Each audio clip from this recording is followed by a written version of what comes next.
আজকে আমরা বাড়িতে আসছি। আসার সময় হচ্ছে যে নেত্রকোনা থেকে দুপুরের খাবারটা খাইছি। আমরা হচ্ছে যে গোবিন্দাস রেস্টুরেন্ট থেকে খাইছি।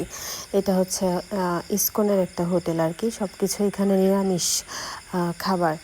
তো আমরা এখানে নিয়েছিলাম হচ্ছে সবজি পাকোড়া, তারপর হচ্ছে যে ডালের বড়া রসা, যেটাতে হচ্ছে আলু পটল দিছিল, এটা হচ্ছে আলু কাঁকরোল ভাজি, তারপর হচ্ছে মুগ ডাল, আর হচ্ছে যে সয়াবড়ি রসাটাতে আলু দিছিল। সবজি পাকোড়াটা ছিল 20 টাকা পিস, অন্য ছিল প্রতি প্লেট 20 টাকা।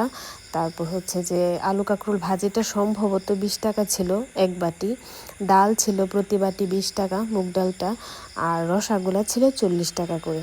প্রত্যেকটা আইটেমই খুব মজার ছিল, খুবই মজার ছিল। স্পেশালি আমার কাছে পাকোড়াটা এত ভালো লাগছে ডালের সাথে মিক্সড করে খেতে। তো এটার লোকেশন হচ্ছে নেত্রকোনা বড় বাজার, কালী মন্দিরের এইখানে। আমি আর কখনো যাই নাই, আজকেই প্রথম গেলাম।